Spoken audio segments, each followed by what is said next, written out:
What is going on, everyone? I am Larry the Batman fan, and I'm back with another video. Today we're going to be showing off the PS2 collection. It has been a long, procrastinated video. This is part 8 of the PS2 collection. I've got a total of 34 PS2 games that I'm going to show in this video.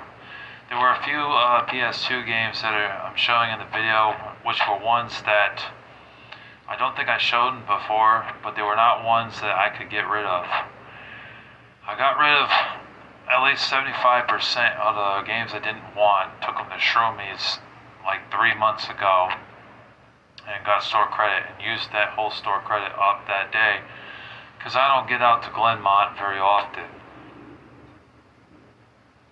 Excuse me.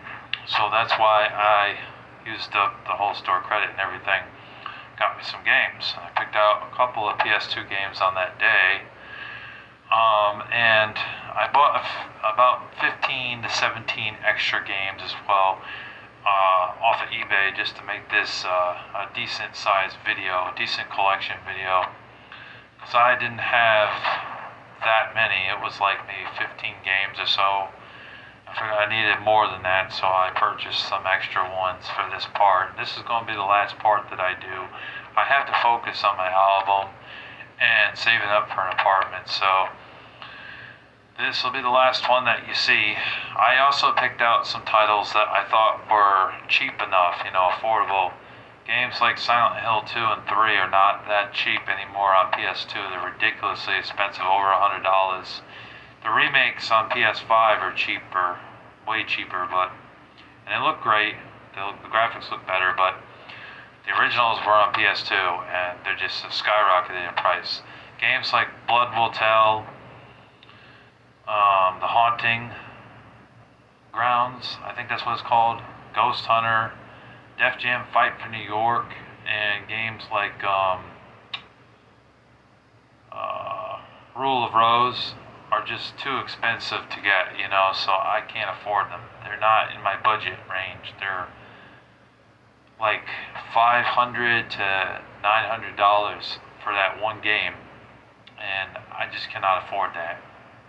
But I'm also not picking up games I already have because there's no point in that, and I'm not picking up games that I don't feel have any merit to it, like Dance Dance Revolution, Supernova, and all those crap sports games on the PS2 that nobody fucking wants.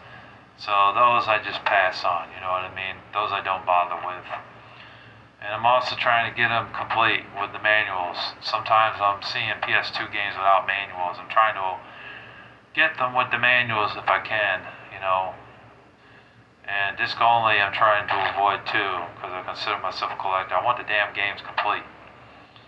But I do have some PS2 games in here I thought would be complete, but they weren't. Or it's just because I wanted to save a few dollars off the game, so I went and settled for a game that was in the case with the cover art but no manual. So there's probably about 7 games here that don't have the manual. Anyways, and there was also one game I had to buy another copy of because that one copy, I gave that seller a bad review on eBay at 1 star because she sold me a scratched up disc of SmackDown vs. Raw 2007, so I had to get another copy of it. Anyways, so let's go ahead and get into this. I don't want to waste your time here. We've got some games to show. I do have my fan on, so if you hear any noise in the background, it's just my fan. It's very hot today, so I've been having to keep that fan cranked. I also have me something to drink too. If I gotta pause for 10 seconds, bear with me.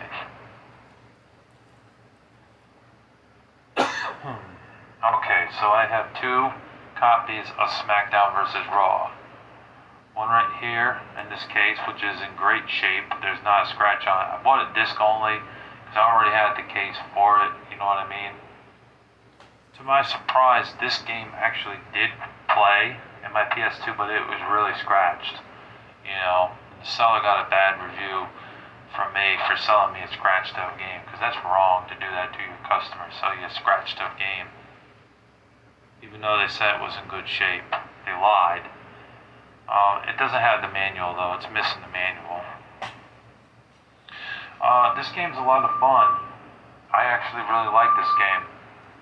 I've been playing it for a while now. I like the steel cage match a lot, the regular matches. I also don't mind a ladder match. Those are fun too. The TLC matches are fun, you know. Alright, just had to check and make sure it's recording because I've had times where this thing would stop on me and stop recording. I don't want that. I want it to record all the way through. So anyways, there's so many matches you can do in this game and it's just a blast to play, you know. I like to play as Undertaker or Kane personally. Just beat the shit out of like excuse me, Randy Orton, Shawn Michaels, you know, Big Show, JBL, Triple H, Rey Mysterio, The Rock, Batista, Stone Cold Steve Austin. There's just endless possibilities, especially if you do like a tag team match or you do like a tornado tag team match, or you do like a match that's like, you know, a fatal four-way match or something. You know, there's just so many matches that you can do in these SmackDown vs. Raw games. And these games are way more fun than the 2K games because they're not so simulated. They're more arcadey style and easier to pick up and play. So for a wrestling game, this game is a lot of fun. It really is. Although I had a little bit of trouble doing the finisher move. You have to hit the buttons at a very select time just to do a finisher move, which I didn't really like. I mean, it was easier to do a finisher move in the 2008 game, 9, 10, and 2011 games. This one and the 2006 one and the original one, they're a bit harder to do the finisher moves because of the weird, wacky controls in the game. It's like hit R1 and L2, but it's at a very specific time, and you only get like 4 seconds to like to press those two buttons while you're fighting some dude, and it's hard to do that. But overall, great game, a lot of fun, definitely recommend it. And like I say, here's the other copy because this copy's in better shape. So like, this game worked, but the music was not working in the game. It would skip over it and freeze, but the game wouldn't freeze. The game would still play. Although I had one time where this game crashed because the disc was so scratched. It was weird. I was playing the game. It was like a triple threat match, and all of a sudden I got to the main game and then it just froze, and I had to start all over again.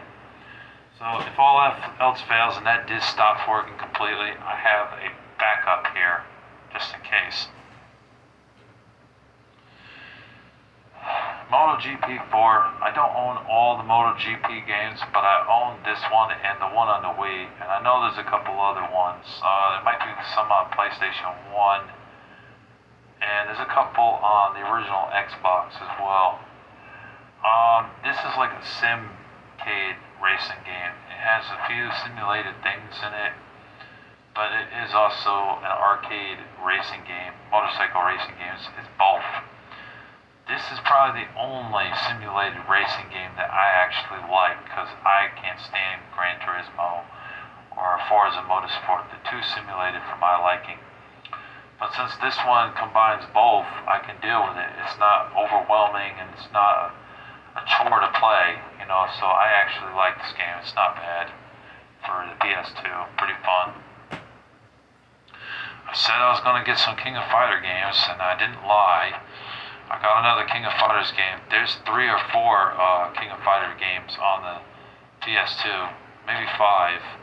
I know that the Orochi Sagas that's on the Wii, I found that that's also on the PS2.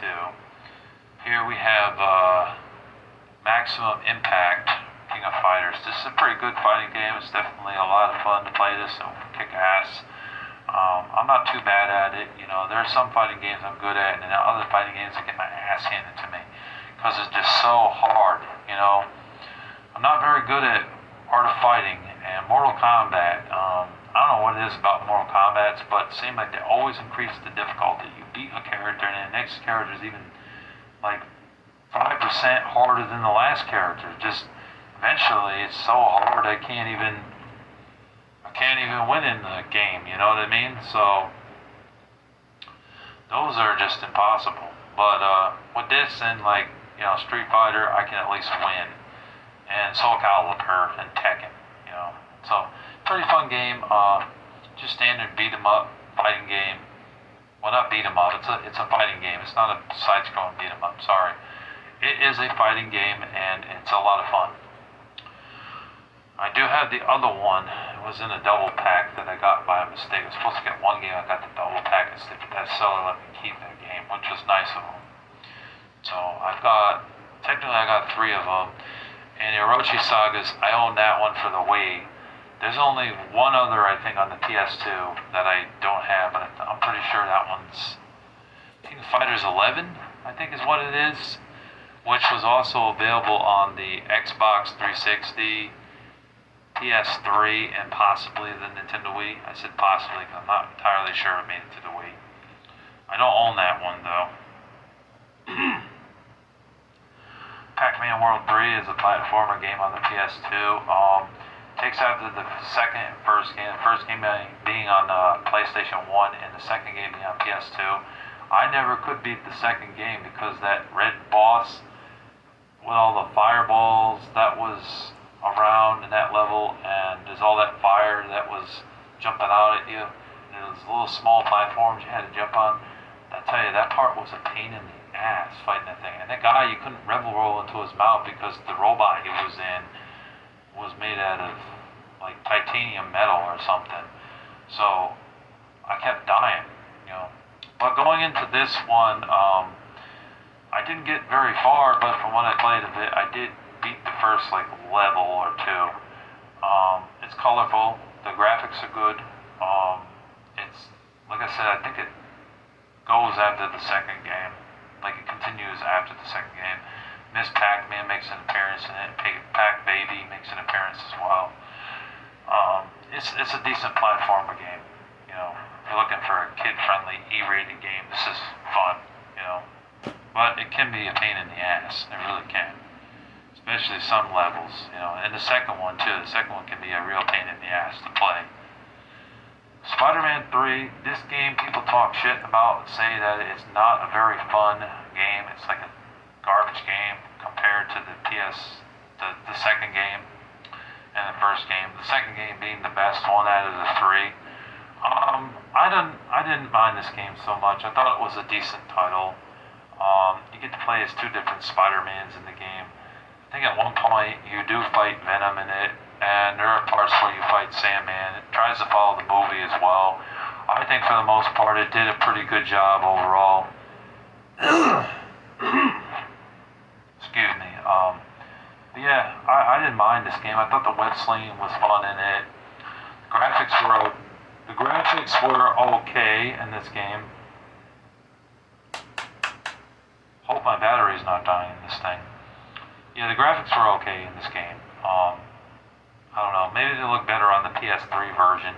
I heard the Wii version kind of sucks though, because the Wii version has some problems with motion controls and whatnot. That's not the version to get.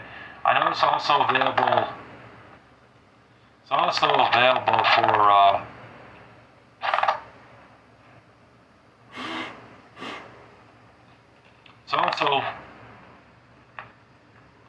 It's also available for the handhelds as well. I don't know what's going on with my microphone. Damn thing's possessed or something. Or the battery's dying in it. Next up we have is Tony Hawk. Guess I'm gonna have to go without the microphone. Sorry about that. Hopefully you can hear me. I'll speak as loud as I can. Just don't want that annoying interference with the thing. I think my battery's dying in it. But Tony Hawk's American Wasteland, this is a good Tony Hawk game. In fact, I think this is the last great Tony Hawk game. Because in the beginning, I really didn't like Project 8. But as time went on, I grew to appreciate Project 8. But after Project 8, the series went downhill, and all the Tony Hawk games that followed after it really weren't that great. Downhill Jam was more of a racing game. It was okay, but not really amazing. And then Proving Ground totally sucked. And so did the other ones that followed, Ride and Shred and all the other ones. Pro Skater 5 was a piece of shit game because of glitches in the game. But yeah, Tony Hawk's American Wasteland was fun. A lot different, more of a storyline going on in it. You meet Mindy in the beginning of the game. Mindy helps you out a little bit. She is a little bit bitchy at times, though. So she does have a little bit of an unlikable character in her, but she's not overly bitchy, so you can deal with her. And you work your way up the ranks to become a pro skater, basically. This game is very challenging, though, and it will take you a lot of patience to beat this game, though. I never did beat this game. I got far, but I can't beat it. There's this one part I got to, I just could not, kept losing. I kept getting mission failure. I tried. I think there was a multiplayer in it. Yeah, there was a multiplayer in this, and that was really fun playing like tag in this game and horse and graffiti and things like that. Really fun. And you could create your own skate park in this game too, which was awesome. That was a lot of fun as well. It was nothing new though, because they did that in Tony Hawk's Pro Skater 2 on PS1 and N64 and Sega Dreamcast, but still, it was cool that it was in here. This is back. Monster 4x4 Masters of Metal. I played this for a while, one day, but I had nothing better to do. It was a decent game overall. I didn't mind it. I thought it was a decent title, but not as good as the Wii versions. Those were a lot more fun, I feel. Stunt Racer was definitely the best game in the series and easier to play. And even with the Wii motion controls, moving the car left and right, holding the remote sideways was easy to control, so it was decent. Although with a controller it is a lot more fun in some aspects. But this game, I didn't feel it was as fun as the other two. I thought those were a lot more polished, and it wasn't these annoying things where like you had to go to a certain bubble to do something, some sort of tricks or whatever, like there was in this game. That was really annoying. I didn't like that at all. I kept getting mission failure at that part. The levels going around the track, some of the tracks were very linear, and that really made this game go down from like an 8 out of a 10 to more like a 6 out of 10, to be honest with y'all. But it was okay. It said it was powered by Monster Jam, which they've made their share of games on PS2. They made like 2 or 3 on PS2. They also made some on the PS3, Wii, and PSP, and I think even the Nintendo DS, but some of the handheld parts are kind of shitty, to be honest with you. Next up, we have a game I got from TJ Buys and Sells. Unfortunately, I had not had a chance to play it. It was nice that he gave me a case. He made a custom-made cover for it since it was disc only. This game is expensive with it complete, so I went with a disc-only copy for like $16. I've heard it's a great RPG game series, and there's 3 in the series. The second one is still quite affordable. It's around a $25 to $30 game, I think. The third game, however, you're going to pay at least $80 to $100 for. Forget about the third one. It's not a budget title at all. But the first 2 are. They're pretty relatively cheap. Like I said, I got this for $16. I'm looking forward to playing it eventually. Did I show the disc? I don't think I did. Here we go. There. Hopefully my voice is coming in well enough for you guys to hear me. I hope. Next up we have is Need for Speed Underground. I bought another Need for Speed game because I wanted to find some affordable titles that had merit to it. You know, I got the second one on the GameCube. I also have Undercover for the PS2. I have Carbon and Pro Street, and I also have Nitro on the Wii, though. I think there was one more on the Wii. I forget what that one was. It might have been one of the shifts, I'm not sure. But I know there was at least 4 on the Wii. And I have the Shift 1 and 2 on the Xbox 360. I own Payback for PS4. And I also own another one on the 360. Most Wanted. I own that one too. Not the old one, but the newer one from like 2013. I own that too. And there was another one I got for PS3 that I found in the garbage for free. And it worked, surprisingly. But this is a racing game, it's arcade style racing game. It's a lot of fun. There's a lot of drifting involved, a lot of racing around tracks and stuff and streets, and it's a lot of fun. Graphics look good. Gameplay is fun. There's a little bit of customization with the cars. Upgrading the cars could be acceleration, stamina, things like that you can do to upgrade your car, the wheels and stuff. Overall, it's a really fun racing game. I definitely recommend it. If you're looking for a cheap game for about $15, this is a good pick. I got the Sky 2 Cursed Memories. I haven't sank a lot of time into it, but from what I play, it's a really good JRPG game on the system. There is the first game as well for PS2. I own that. Hour of Darkness, I believe is what it's called. They also made one for the DS and the PSP, and they also have two on the PlayStation 3. That being the third game and the fourth game. And then the fifth one's on the Nintendo Switch and the PlayStation 4 and Xbox One. Yeah, they're good, dude. I would recommend this, dude. You really should try it out, dude. Are you getting these references? Are you understanding me, dude? Hopefully you get what I mean by that. Not bad. Not a bad RPG game. Nail Breaker. Haven't played it yet, but I know it's a hack and slash game, and I got this game for around $25 to $30, I believe. Not bad to find that. I watched Tech 2D Gamer's PS2 collection again, just to see what kind of PS2 games he has, because he's got a massive collection of over 300 titles, maybe more than that, maybe 400. And he had this in there. I was like, oh, that looks interesting. So I bought me a copy of it. I'm looking forward to checking it out and playing it very soon.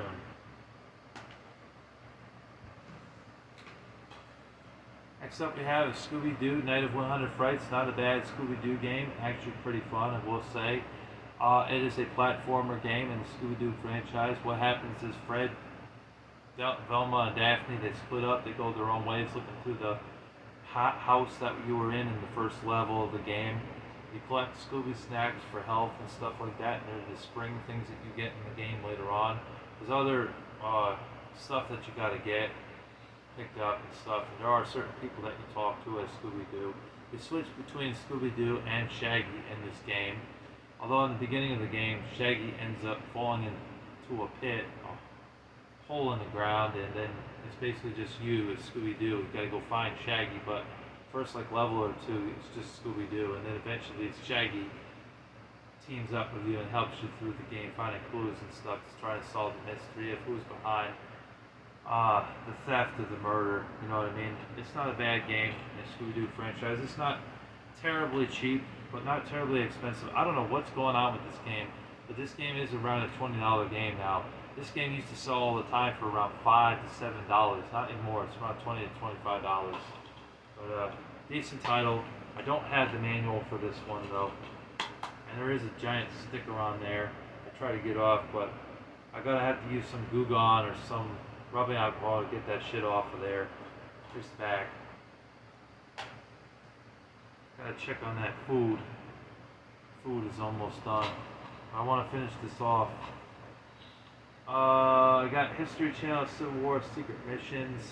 This is the one that Shroomies wouldn't take because there's some top scratches on the disc that ring around it. I guess they wouldn't take it because of that. No manual with this one. This is a first-person shooter game in the same vein, or well, same vein. It's made by the History Channel company. They made a couple of these. They got the Battle for Pacific one on PS2. It was also on PS3, 360, and Wii. I think this one was also the same deal. It was on PS2, but it was on those other three consoles as well at the time. And there's a third one too. This game is good, but it's very hard, and you will die easily in this game. I tried to get far. It's one part where I was going through the forest area, and I kept getting killed at that part. I tried to get far, but you only can take a couple hits. It's very realistic. It's kind of like the SOCOM games. But at least with this, you can take like 3 or 4 hits before you die. SOCOM, you can only take 1 hit. Brutal. It was okay. Wild Arms 3 is another JRPG game on the PS2. I never played the 2 on the PlayStation 1 or the 4th game on the PS2. There might have even been a fifth one on PS3 and a sixth one. I'm not sure though. But it's a JRPG game set in a Western setting. If you're not into JRPG type of games, you won't be into this game. But it's a decent game for what I played. Story driven. There are lots of interesting characters to talk to. From what I remember, you do play as this female character in this game. I forget her name. I hate it when this happens. I film and I can't remember her name. I'll be sure to leave that in the comment section below. But it's pretty good. I liked it. Yeah, it was definitely a story-based JRPG, and it was decent. And it was only about $20, so I got it. And I got it complete. Right there.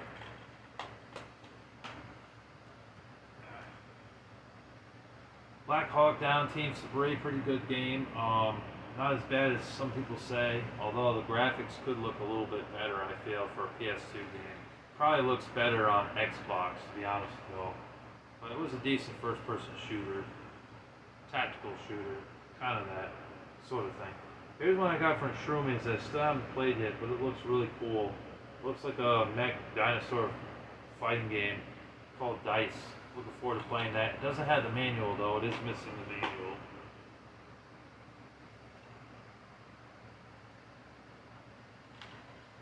It's made by Bandai, I see. Didn't they do something with Power Rangers? I think they did.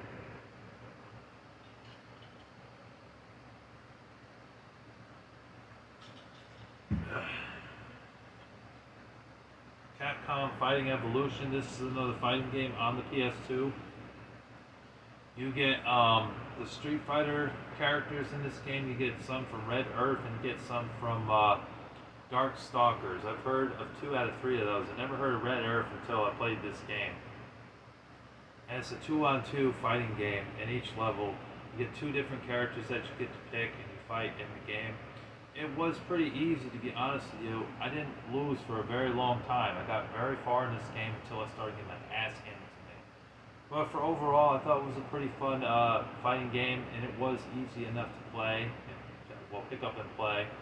And I actually enjoyed this game. I thought it was a pretty fun PS2 game, and I'm looking forward to getting back into it and see if I can beat this game.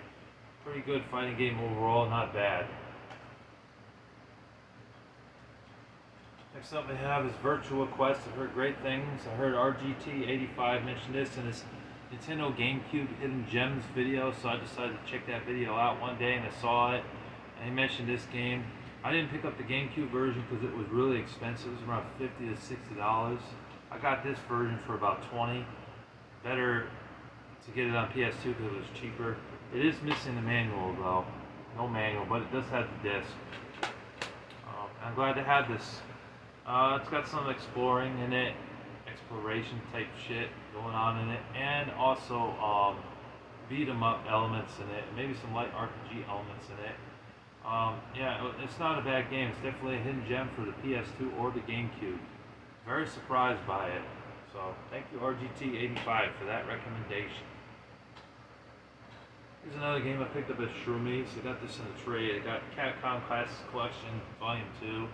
There were some pretty fun games on this. You get the Street Fighter games in here. You get this shoot 'em up game called 1943. And yeah, I think you also get 1943 something. I forget the subtitle of it. Let's see what else. I'll name a few others. Black Tiger, 1941, Avengers. Not to be confused with the Avengers, the superhero team. It's not that. Mega Twins, Magic Sword, Quiz and Dragons, Sidearms, Tiger Road, The Speed Rumbler, Knights of the Brown, and some others. It's a pretty good compilation game. If you like those compilation type of games where they had put like 20 games on a disc, then this is just for you, you know. And plus the retro games didn't throw on a more modern console. Of course now this isn't really a modern console, this is a retro console, but back then this was a modern console. This is a lot of fun, definitely worth checking out if you have a PS2. And I think it's also available on the original Xbox. I have the first game on the Xbox. Don't have the second one on Xbox. I own it on PS2. Here's one I picked up recently at J Street Video Games, World of Heroes Anthology. I have not had a chance to play it, but I know that it is a fighting game in the series of World Heroes. The first one being on Super Nintendo and Sega Genesis. I never played any of them before, so it's great to have this. So that way I save myself some money. It's got 3 of the World Hero games on one disc, so pretty nice to have that. Picked this one up for $15 at J Street Video Games over the weekend. But haven't had a chance to play it yet. Art of Fighting Anthology. This has 3 or 4 of the Art of Fighting games. I own the first one on Super Nintendo. I found out it was also available for Sega Genesis. I am not good at this game. I tried my hardest. I skipped over the first game, played the second and third game. I beat the first guy, and then I got to the second guy. I kept getting my ass handed to me. I just could not beat the guy. Like, why is Art of Fighting so hard? Why do some of the fighting mechanics suck in this game? It's not fair. It's not balanced. Come on, man. They should have made this game more fair and balanced. That's why I said the fighting mechanics in Art of Fighting games kind of suck, to be honest with you. They're not fair. They're just cheap kicks and punches, and you lose. You don't have a fair chance. Fatal Fury, I feel, is the same way. Hard as shit. Not as intuitive. It's fun. It does make you want to play it more, but it's still frustrating. You know what I mean? Not too good at it. But is it the worst fighting game? Not really. It's decent. Fortunately, Drive to Survive, even though it's not scratched, we're not playing my PS2. I saw some gameplay of this, and it did not look like a good Twisted Metal game. For Fighters, Vigo's Revenge. It's nice to get this from Dennis. He gave me a good deal on it, half price, because I bought a couple games from him. But man, this game really sucked, in my opinion. It was like a animal third-person shooter game. Controls suck in this game. Up goes down, and down goes up. It was inverted, and there's no way to change the controls. So you end up bumping into stuff, and a lot of times I fell into the water pits and stuff because of the shit controls. But I mean, if you're a die-hard Fighters fan, then you might like this game, but I didn't really like it. Bouncer, Acid Roots kept talking about this game, so did Jack Goldkick. We did a collab a year ago on this thing and the subject matter and everything. I decided to pick it up and play it. It seems like a pretty fun, underrated gem on the PS2. Very surprised by it. It's an early PS2 game. It really shows it with the graphics and stuff not being that amazing, but decent enough. I don't own this with the manual, though, unfortunately. I paid about $30, $32, $33 was around the price that I paid for this game. So it isn't the most cheap game in the world. You're not going to get this game for around $15 or anything like that. $10 is not going to be around that price. If you want to get it complete, you might have to pay like $50 cash for it. You know, it must not be that easy to come by, because I had to order this off of eBay. I could not find this in any of my retro game stores. They didn't have any copies of it, so I think that's another reason why this game is valuable, because it's not easy to find. But what this game is, it's a beat 'em up game. There's you, this guy, and you have like 2 other friends that help you out in the game. Your girlfriend gets kidnapped in this game, and then what you have to do is you have to save her. But there's this organization that kidnaps people and kills people, you know. So that's what I got out of it. There's an organization kidnaps his girlfriend. He swings into action with 2 of his friends, and 3 of you go on this quest to rescue your girlfriend from these evil people. But instead of using guns and stuff like a third-person shooter, it is a beat-em-up game. And it's definitely a lot of fun. Definitely worth checking out if you have a PS2. Thank you, Acid Roots, for the recommendation. Thanks, Jack Goldkick.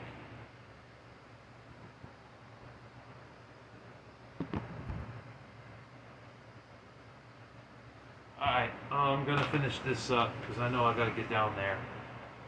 Nicktoons Unite, not a bad side-scrolling platform beat-em-up type of game in the Nickelodeon franchise. You get to play as Danny Phantom, Jimmy Neutron, SpongeBob, and Timmy Turner. You know, you team up because Plankton and a few other bad villainous characters decided they wanted to take over the world. So you 4 work together in this game to try and stop world domination.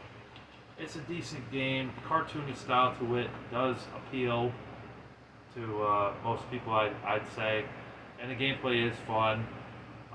Fluid enough. Some annoying puzzles, but it is good if you take your time with it. You know, you can get good at it. Yeah, overall, it was a decent game. I think it's also available on the Nintendo GameCube and the original Xbox. I'm not entirely sure about the Xbox version though, and the Nintendo DS. I'm pretty sure it's on that as well. NCAA football 2005. Karaoke Revolution. Couldn't play this because I don't have the microphone. Probably just got some pop music on it. So a couple of these games are sports games I haven't played. I have no interest in playing them. I only have them because Shroomies wouldn't take them, and I doubt anybody else will take them because of sports titles. Tiger Woods PGA Tour 2004. I'm stuck with them because they got some scratches on the disc. MLB 07, the show. I think it's 2007, the show. Star Wars Bounty Hunter. Pretty sure I talked about that one before. Ratchet Deadlocked. Not bad, but not as good as the first three because Clank was in that one. Kind of helps you along. This one, you're solo with just Ratchet, so it's not as interesting. Got Mortal Kombat Deception, which I got off of Dennis. This is a decent game. It's not a cheap one though. It's around a 20. Well, I guess it is cheap enough. Around a $20 game, but not bad. But it is hard. There is a chess combat in this and a puzzle combat and Conquest Adventure. I don't think the Conquest Adventure, if I'm not mistaken, you cannot play that one anymore. It's online only. But the chess combat and puzzle combat are in there. I just like to play regular Mortal Kombat though, not so much combat where if you suck at it, you die. You get fatalities from that. I like the regular style of Mortal Kombat. It's not throwing other genres into a fighting game. It just doesn't work. You know what I mean? I guess it's okay. And the last game I have is War Jets, which is very similar to Twisted Metal. I have that. I got this from Dennis too for relatively cheap. So that's part 8 of my PS2 collection. What are some PS2 games that you own? Please leave it down in the comment section below. I hope you enjoyed this video. Hopefully you like this, and hopefully you'll check out the other 7 parts that I've done a long time ago. I am Larry the Batman Fan, your host, where we do all sorts of gaming videos, music and movie reviews, and occasionally rant videos here on the channel. And we do talk about religion sometimes. Thank you for tuning in. I hope you guys enjoyed. Oh yeah, we also do comic book related videos. Thank you for tuning in. I hope you guys enjoyed. Thank you for watching. Thank you for listening. And stay tuned for more gaming videos, as they are coming up very soon. Take care. Bye.